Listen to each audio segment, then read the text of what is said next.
Hello, United Global International. This is Brendan Fillerup, kind of providing an intro for Group 4 over here.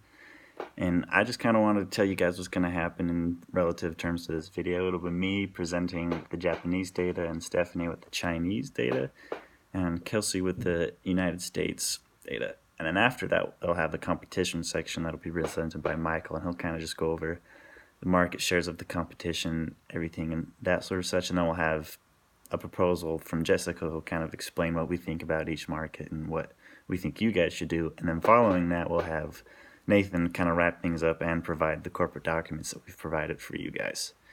So with that, I just kind of like to get into the Japanese market conditions. And over the last 20 years, Japan has almost had an automobile inside every country inside the world because they have a lot of the biggest automobile producers, such as Toyota, the biggest and most recognized automotive brand in the world, as well as Honda and Subaru, and that's just naming a few.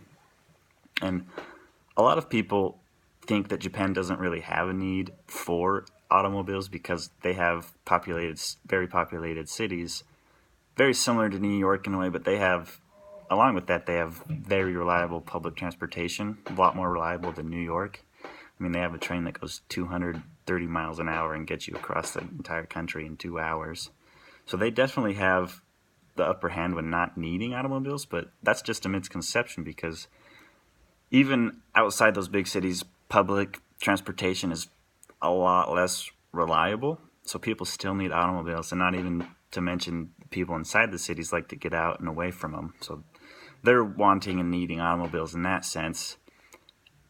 And just a little stat for you, they definitely need automobiles because there's 78.1 million motor vehicles in use inside Japan right now. And if that doesn't tell you that there's still a market for automobiles, those 78.1 million vehicles need to be updated, maintained, and when they break down, they need replacement. And that's kind of another thing where we can enter and go into their market. For us, one thing I'd like to point out is the business culture of Japan has a lot of people tend to do business face to face, and they see business before anything else, and it provides a very skilled and dedicated workforce. And with that, a lot of people inside Japan pride themselves on high quality products, which is, one example of this is the CEO of Mazda back in 1996 wanted to know how rear view mirrors were going to be installed once they reached the port of America or wherever they were going, because he was concerned that rust would appear inside the mirror casings around the automobiles. That's just one example. I mean, you see this with Toyota. Their mission statement over here in America basically says to attract and attain customers with high-valued products and services and the most satisfying ownership experience in America. Again, just that statement there is priding themselves on the high-valued products, which is pretty reasonable to see because obviously they have high-value products because they have some of the biggest companies in the world as well as the biggest market shares in the world. And another thing that Japan has is the government has a key impact on side manufacturing as well as other things regarding the automobile industry. And one of these issues that they have is waste, not just in the automotive industries or any business inside America. I mean, Japan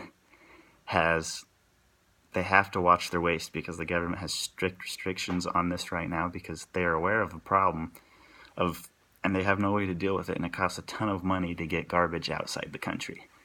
And another thing, they do have kind of one thing that influenced the amount of drivers inside the country is you have to have a registered parking spot, but I see it as this has always been the case since automobiles have been introduced in Japan.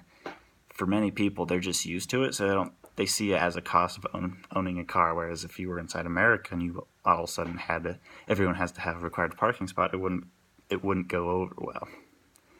And that's kind of a couple things about the Japanese market. And with that, I'd just like to turn the time over to Stephanie to present China to you guys. Thanks.